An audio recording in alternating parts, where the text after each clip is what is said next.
दोस्तों, आज हम अर्थव्यवस्था की आधारभूत समस्याओं का अध्ययन करेंगे। आर्थिक प्रणाली की आधारभूत समस्याएं या यूं कहें केंद्रीय समस्याएं किसी अर्थव्यवस्था में साधनों की सीमितता और उनके वैकल्पिक प्रयोग व साध्यों की अनंतता के कारण साधनों व साध्यों के मध्य आवश्यक समन्वय की समस्या ही आर्थिक प्रणाली की समस्या कहलाती है। इन समस्याओं का हल ढूंढना ही अर्थव्यवस्था का प्रमुख कार्य होता है। अध्ययन की सुविधा हेतु अर्थव्यवस्था के प्रमुख कार्यों को हम निम्न 7 भागों में बांटते हैं।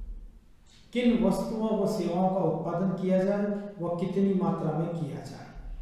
दूसरा, उत्पादन कैसे किया जाए, उत्पादन का वितरण कैसे हो, अल्पकाल में राशनिंग की व्यवस्था कैसे हो, साधनों के पूर्ण रोजगार की व्यवस्था कैसे हो, आर्थिक अनुरक्षण व विकास कैसे किया जाए, मुद्रा व बचत की क्रय शक्ति को किस प्रकार स्थिर रखा जाए।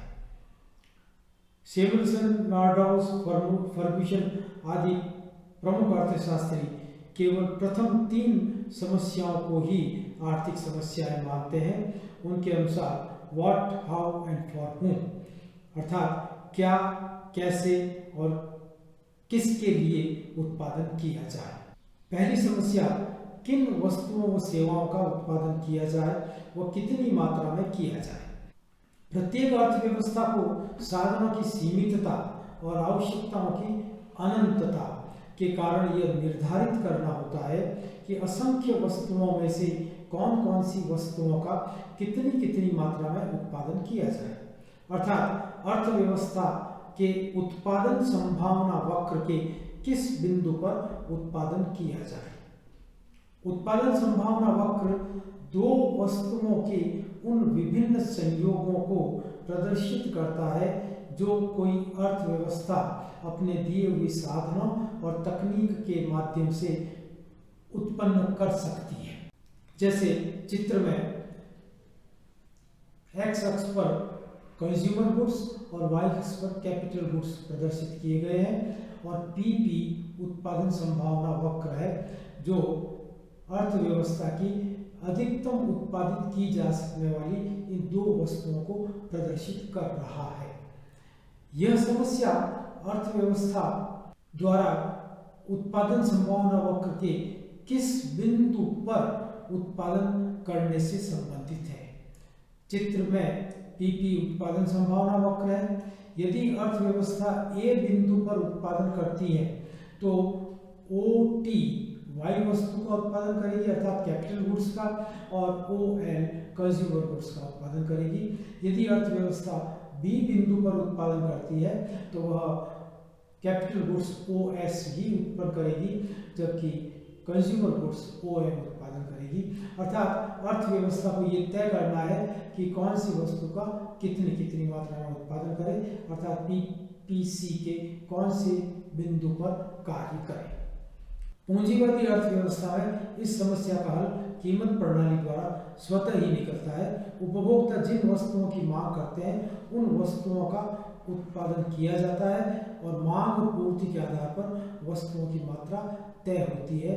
अर्थात जिस वस्तु के पक्ष में मुद्रा रूपी वोट पड़ता है उस वस्तु का उत्पादन किया जाता है।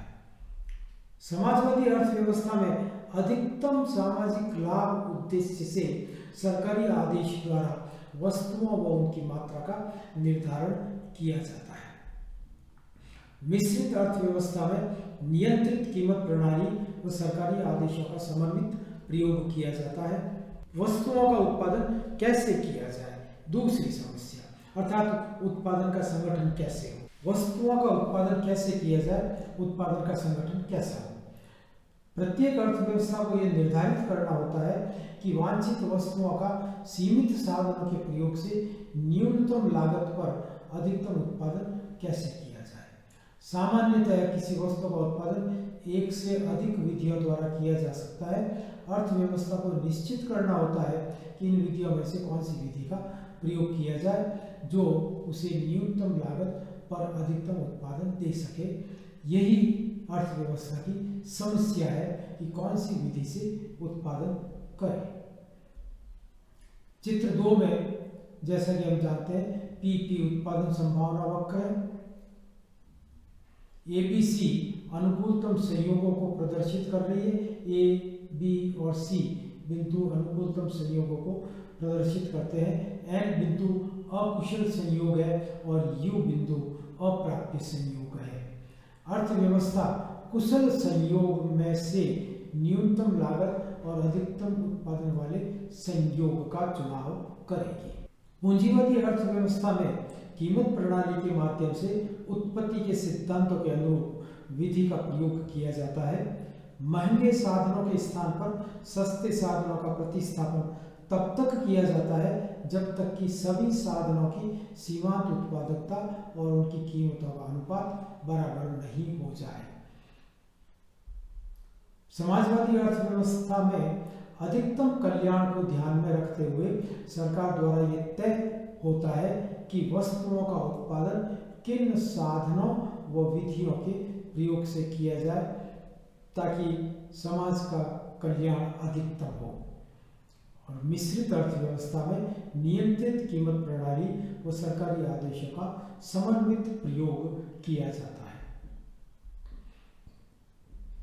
तीसरी समस्या है उत्पादन का वितरण कैसे हो। इस कार्य के अंतर्गत एक अर्थव्यवस्था को यह निर्धारित करना होता है कि उत्पादित वस्तुएं व सेवाएं किन लोगों को मिले, अर्थात उनका वितरण किस प्रकार किया जाए। पूंजीवादी अर्थव्यवस्था में कीमत प्रणाली में इस समस्या का हल निहित होता है।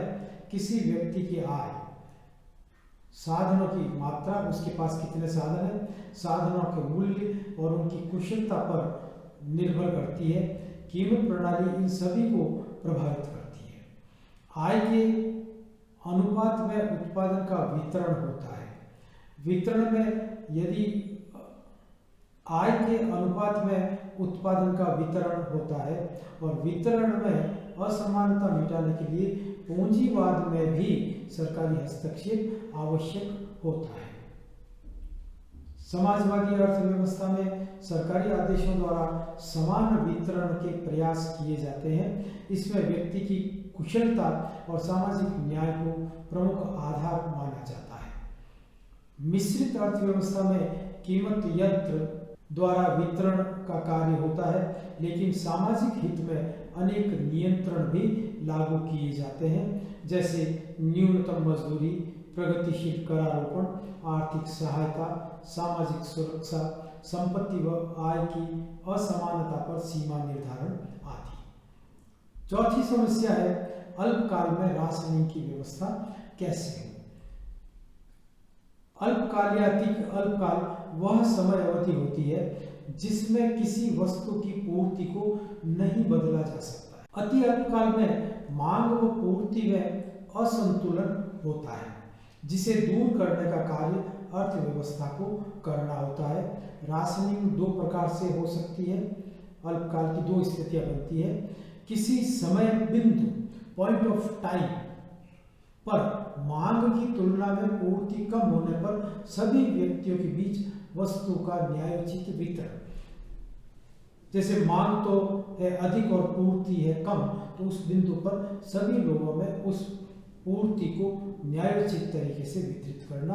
और दूसरा होता है किसी समय अंतराल के दौरान, एक निश्चित समय अवधि के दौरान पूर्ण समय अवधि में वस्तुओं का वितरण ताकि नियंत्रित पूर्ति बनी रहे। जैसे गेहूं की फसल आने पर पूरी एक वर्ष की अवधि में एक बार ही पूर्ति होती है, तो उसको पूरे वर्ष भर गेहूं की पूर्ति को बनाए रखने की समस्या। पूंजीवादी अर्थव्यवस्था में कीमत प्रणाली द्वारा राशनिंग का कार्य स्वतः ही ऑटोमेटिकली संपन्न होता है। वस्तु की मांग पूर्ति की तुलना में अधिक होने पर वस्तुओं की कीमतें बढ़ती हैं, जिससे मांग घटती तथा पूर्ति बढ़ती है और असंतुलन स्वतः ही समाप्त हो जाता है।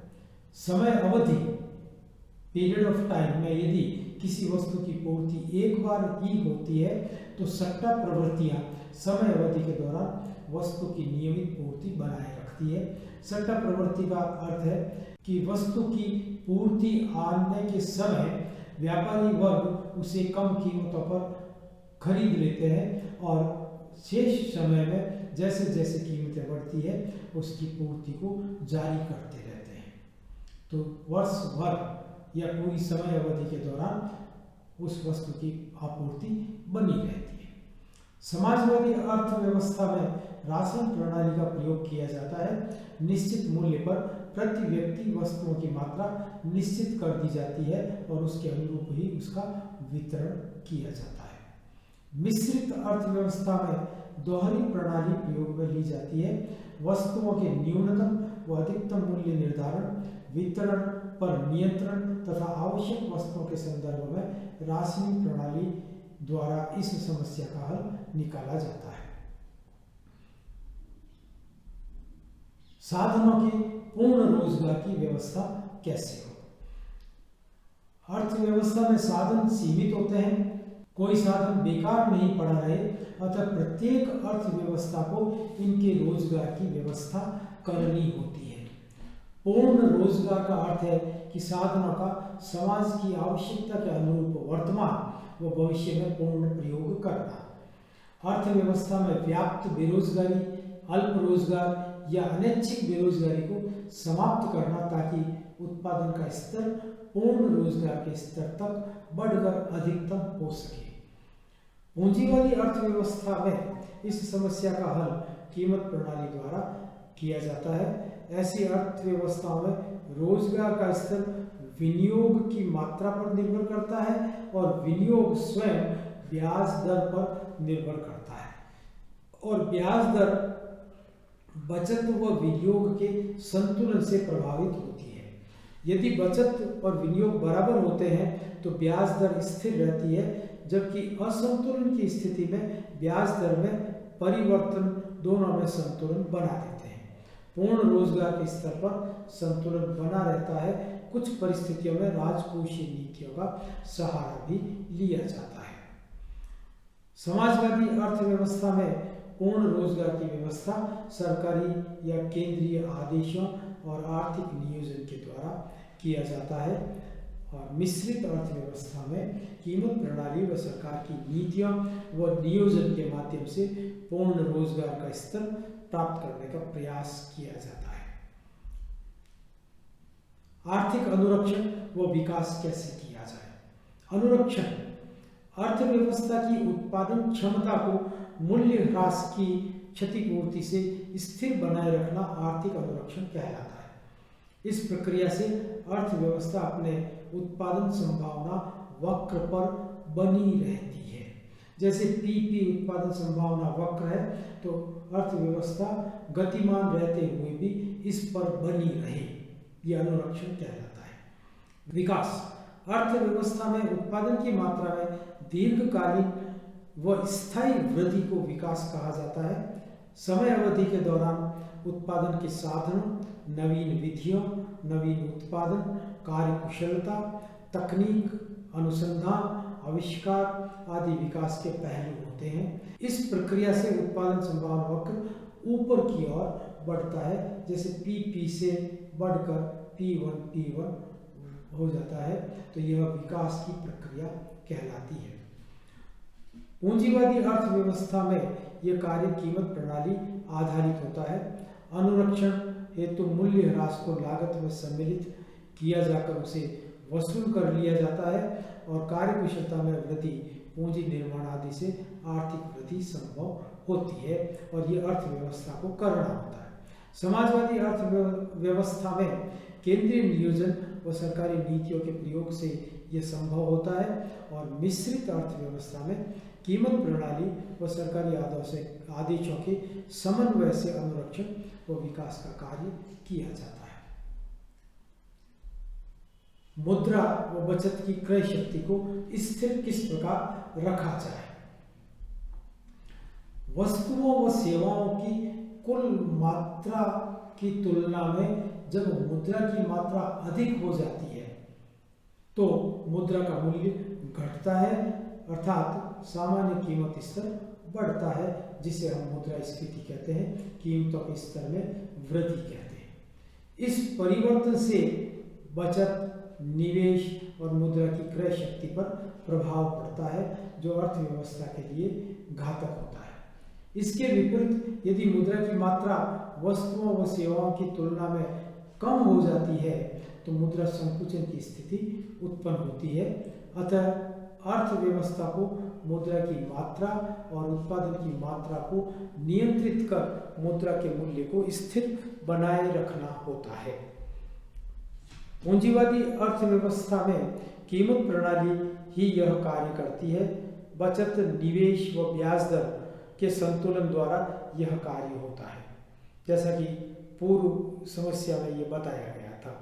साथ ही साथ सरकार द्वारा विभिन्न उपायों द्वारा मुद्रा की मात्रा को नियंत्रित किया जाता है, जैसे मौद्रिक नीति के माध्यम से। समाजवादी अर्थव्यवस्था में सरकार का मुद्रा की पूर्ति पर प्रभावी नियंत्रण होने के कारण यह कार्य आसान हो जाता है। मिश्रित अर्थव्यवस्था में यह कार्य कीमत प्रणाली और सरकारी आदेशों के समन्वय से किया जाता है। Thank you.